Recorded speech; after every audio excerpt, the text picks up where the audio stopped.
पुणे में एनसीपी विधायक रोहित पवार ने सीआईडी पर गंभीर आरोप लगाते हुए कहा कि उन्हें कार्यालय में अंदर जाने की अनुमति नहीं दी गई है और एफआईआर दर्ज करने में देरी हो रही है। उन्होंने बताया कि पिछले 15 दिनों में मिली रिपोर्ट के बावजूद कोई कार्रवाई नहीं हुई है और कुछ लोगों को बचाने की कोशिश की जा रही है। रोहित पवार ने कहा कि जब तक एफआईआर दर्ज नहीं होगी जांच आगे नहीं बढ़ सकती। इस मुद्दे को लेकर रोहित पवार दिल्ली जाकर नेताओं से मुलाकात कर निष्पक्ष जांच की मांग करेंगे। पुणे शहराचे गटनेते व इतर काही पदाधिकारी आणि कार्यकर्त्यांबरोबर सीआयडी कार्यालयामध्ये आम्ही आलो होतो।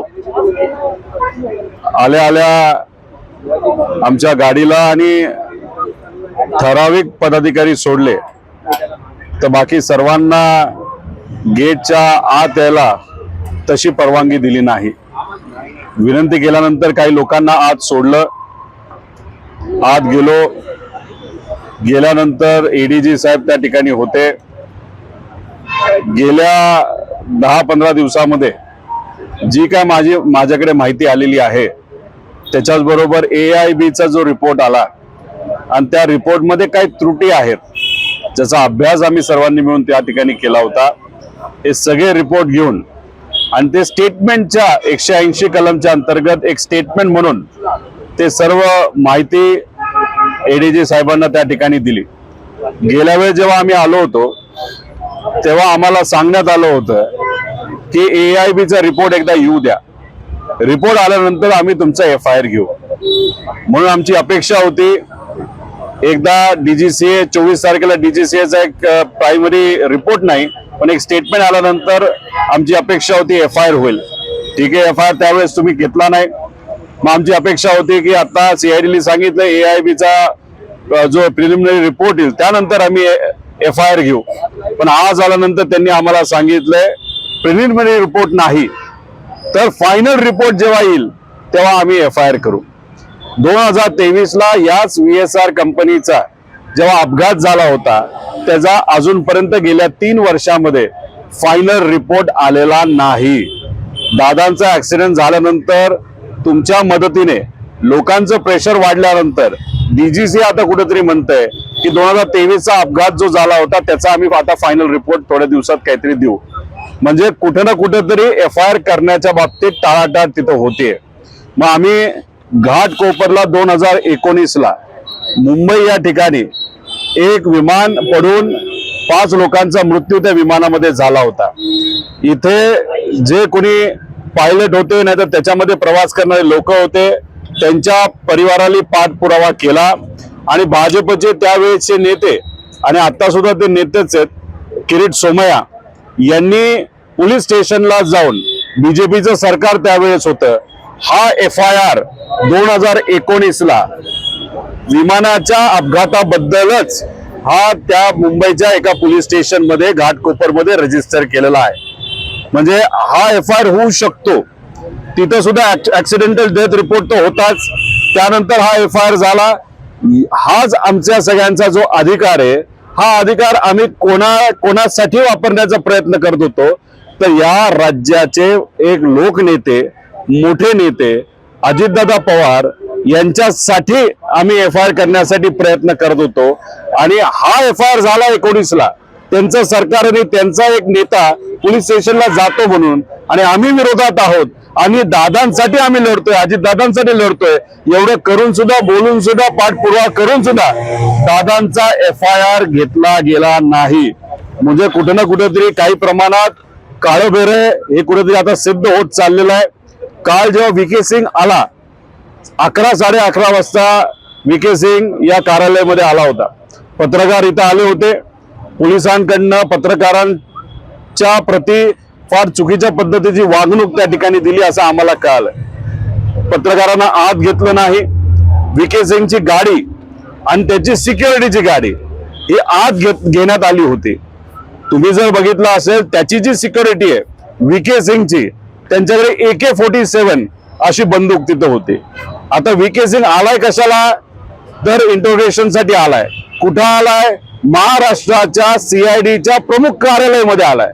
आता सीआयडीच्या म्हणजे पोलिसांच्या प्रमुख कार्यालयामध्ये आल्यानंतर त्याच्याबरोबर AK-47 घेऊन जर तिथं गार्ड असतील आणि AK-47 आत घेतली गेली, म्हणजे जिथं पत्रकारांना परवानगी नाही, आमच्या पदाधिकाऱ्यांना परवानगी नाही, आमच्या गाडीला परवानगी नव्हती, आता कुठेतरी हात वाद झाल्यानंतर आमची एक गाडी आत पाठवली, पण तिथं VK सिंगला परवानगी दिली गेली, AK-47 ला परवानगी तिथं दिली, त्याच्या गार्डला परवानगी दिली, आणि मग नंतर तुम्ही बघितलं असेल येताना VK सिंग दिसला, पण जाताना मात्र VK सिंग कुठे दिसला नाही.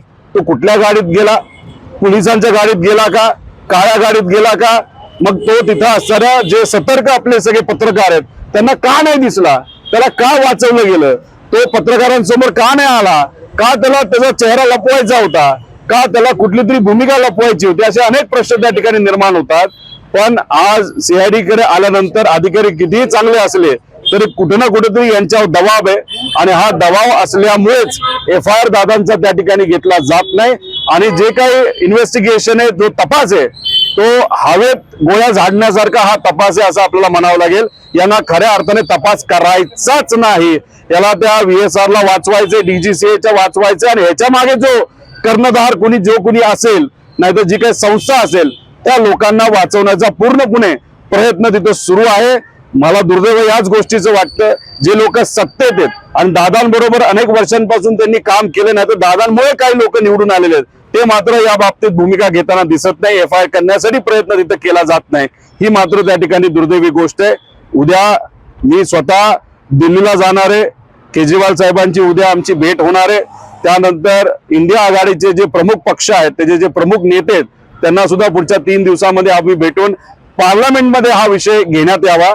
त्याच्याबरोबर आम्ही जो मुद्दा मांडतोय त्याच्यात 11च्या अंतर्गत एन्क्वायरी सुरू आहे. कलम 12च्या अंतर्गत ती एन्क्वायरी व्हावी, ज्याच्यामध्ये एक वेगळी कमिटी फॉर्म केली जाते. बाहेरच्या काही संस्था सुद्धा आपल्या त्या इन्व्हेस्टिगेशन साठी घेता येतात. कलम 11 मध्ये घरच्या घरी तिथं आपल्याला इन्व्हेस्टिगेशन केल्यासारखा तो विषय. त्यामुळे जो एअर इंडियाचं विमान हे अहमदाबाद मध्ये पडलं, तिथं असं लोकांची सुद्धा मागणी आहे की 12 कलमच्या अंतर्गत त्यांचं इन्व्हेस्टिगेशन व्हावं. आमची सुद्धा ती मागणी आहे. तर त्या सगळ्या मागण्या घेऊन आम्ही दिल्लीला जाऊन दादांसाठी तिथपर्यंत लढा त्या ठिकाणी घेऊन जाणार आहोत. तर इंडिया आघाडीलाच का? कारण आम्ही शेवटी विरोधात आहोत. त्यामुळे इंडिया आघाडीच्या काही नेत्यांना महाराष्ट्रात असणारे जे कोणी सत्तेत आहेत त्यांना सगळ्यांना भेटून झालं. मुख्यमंत्री साहेब झाले, उपमुख्यमंत्री दोन्ही झाले, आणि बाकी इंडिया आघाडीचे उद्धव ठाकरे साहेब झाले, त्यानंतर मराठी नेता राज ठाकरे साहेब त्यांच्याबरोबर बैठक झाली. तर दिल्लीत जाऊन काँग्रेस आणि व इतर पक्षांबरोबर आम्ही भेटू. पण हा लढा कायमच असा ठेवला जाईल. पण 100% मी आपल्याला सांगतो की काळं काय ना काहीतरी आहे. अजितदादांच्या घातपातच झाला असं कुठेतरी आम्हाला सर्वांना वाटलंय. आणि योगायोग, दुर्दैवी योगायोग बघा, 2023 ला जे विमान त्यावेळेचे मुख्यमंत्री एकनाथजी शिंदे साहेबांना दावोसला घेऊन जाणार होतं, ते सुद्धा VSRचंच होतं. आणि त्यांनी बहारेनवरनं विमान उडवल्यानंतर, तिथून उडल्यानंतर पेट्रोल भरून ते जेव्हा दावोसला चाललं होतं, नाहीतर तिथं त्या दुसऱ्या देशामध्ये जात होतं, तेव्हा तिथं इराणमध्ये आणि इराकमध्ये परवानगी नसताना सुद्धा विमान हे मुद्दामून VSR नेलं गेलं. त्यात जर अजून 5 मिनिटं उशीर झाला असतं तर त्यांचं विमान हे इराणकडनं पाडण्यात आलं असतं 2023 ला. मग एवढं काम चुकारपणा हा मुद्दामून केला गेला तर त्याच्या मागे सुद्धा काही ना काहीतरी कॉन्स्पिरसी आहे असा प्रश्न निर्माण होतो. त्यावेळेस एकनाथ शिंदे साहेबांच्या बाबतीत चूक झाली. तिथं कसं तरी त्यांचं नशीब, तिथं कुठे काय घटना घडली नाही.